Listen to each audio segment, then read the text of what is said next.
আমার মনে হয় শয়তানে ওর আহলের ভিতরে পেশাব করে দিচ্ছে। কথা বুঝেন নাই মনে হয়? কথা বুঝে যা, ওরে যুক্তিবাদীর যুক্তিবাদী। শয়তানে হাসে আর কয়, চাচা তোমার মতো চাচা থাকতে আমার আর দুনিয়ার চিন্তা নাই, তুমি একবারে জাগা মতো বাস মেরে দিছো। শুনে যান, শরফুল মাকিনা ওয়া শরফুল মাকাত, শরফুল মাকানে ওয়া শরফুল মাকিত।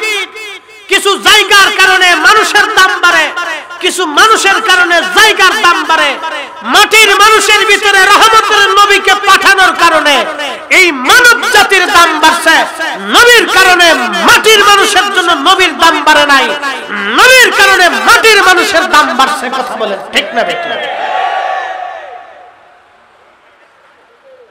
পাগল দেশে কত জন্মাইছে আল্লাহই জানে। আল্লাহর নবীকে এই মাটির মানুষের ভিতরে পাঠাইছে বিদায় মাটির মানুষের দাম বেশি। যদি আল্লাহ মাটির মানুষের মধ্যে নবীকে না পাঠাইয়া জিন জাতির মধ্যে পাঠাইতেন, জিনদের দাম বেড়ে যাইত। হ্যাঁ, এবার মাইক ঠিক আছে, একভাবে রাখেন। আর ওই গজল গাইলে টোন মন দিন না, আমার কণ্ঠ এমনি বালা, এটার গুতায় ভালো করার কিচ্ছু নাই।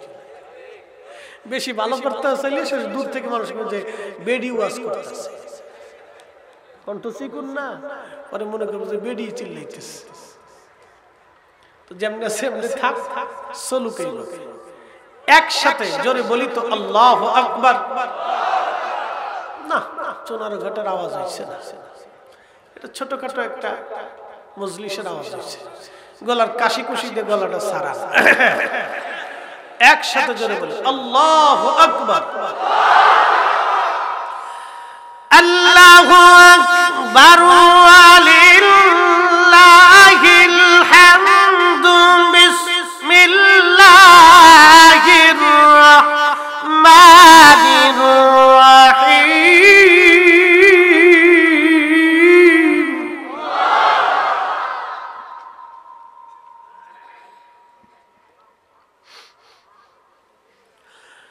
কুনতুম খায়রা উম্মাতিন উখরিজাত লিন-নাসি তা'মুরুন।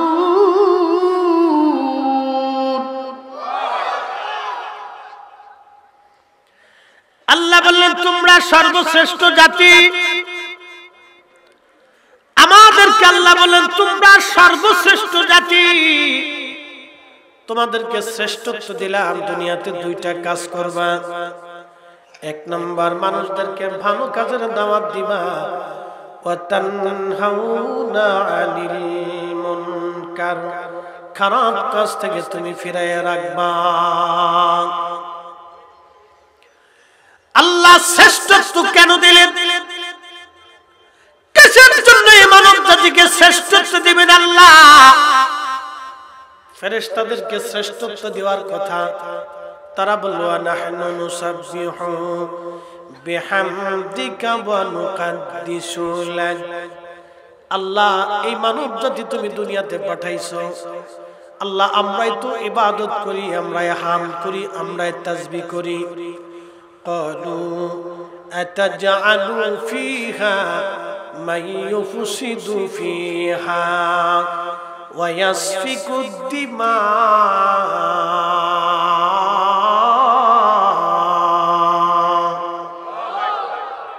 দুনিয়াতে তুমি কি এমন একটা জাতি পাঠাবা যারা মারামারি করবে, কাটাকাটি করবে, রক্তপাত করবে, ফেসাদ বাঁধাবে, বিশৃঙ্খলা বাঁধাবে?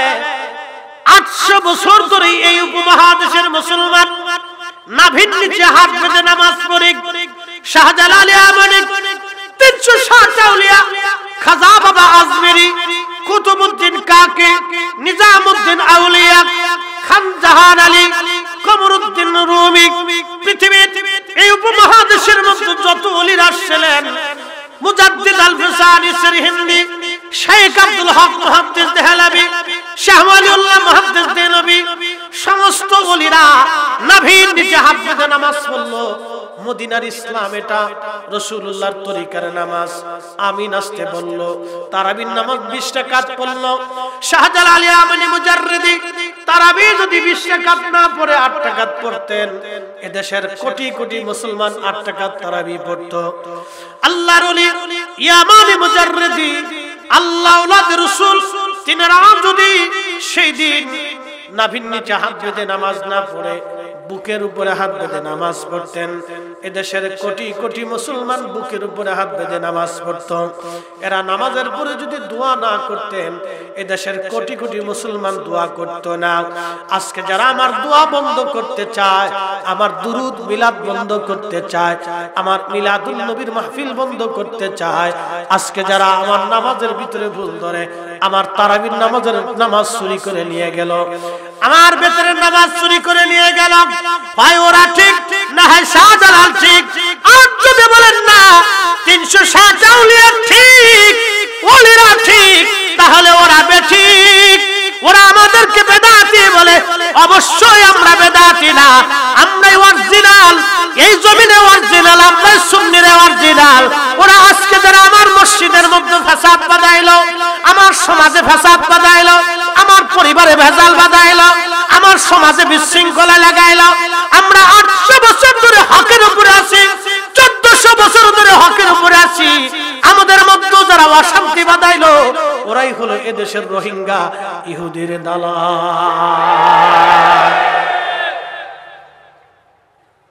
কষ্ট হচ্ছে আপনাদের? বোঝা যায় আমার দেশে কত কোয়ালিটির যে শয়তান রয়েছে আল্লাহ জানে। বহু কোয়ালিটির আজাজিল বেরিয়েছে। মনোযোগ দিয়ে কথাগুলি খুব গুরুত্বপূর্ণ। এত দলিলের দরকার নেই। শাহজালাল ইয়ামানি মুজাররিদি একটা দলিল দিছে, যাই নামাজ পানির উপর ছেড়ে দিছে। সুরমা নদী এখনকার দেরাইতে নদী ছিল না। 800 বছর আগে সুরমা নদী বিরাট বড় নদী ছিল এবং খুব খরস্রোতা নদী ছিল। সেই নদীর মধ্যে যাই নামাজ ছেড়ে দিল। নদী কথা শুনে একসাথে বলবেন না আল্লাহু আকবার। নদী কথা শুনে, সাগর ওলিদের কথা শুনে, মহাসাগর ওলিদের কথা শুনে, পশু পাখিরা ওলিদের কথা শুনে, এর চাইতে দলিল ডকুমেন্ট আর কি লাগবে? কোনটা হলো আল্লাহর কোরআনের বাস্তব দলিল, রাসূলুল্লাহর সুন্নাতের বাস্তব দলিল, নবীর আইনের বাস্তব দলিল। কথা বল না কেন? ঠিক না? সিন্দা দলিল উন্না লিখে দিয়েছে। নদী কথা শুনে, এটা কি চারটিখানি কথা? নদী কথা শুনে বলে হুজুর নদী কিভাবে কথা শুনে?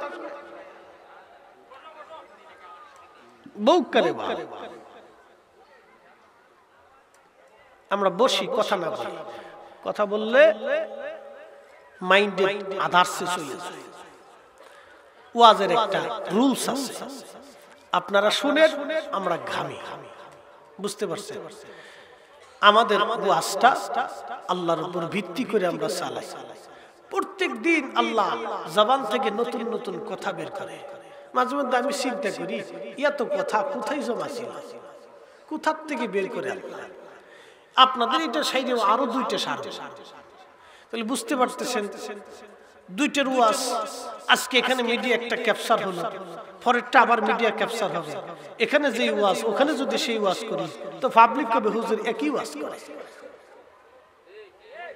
কি কথা বলেন না? পাবলিক কবে হুজুর একই ওয়াজ করে, কিন্তু কোরআন তো একই। নতুন করে কোরআনের আয়াত বানানোর কত সুযোগ নাই।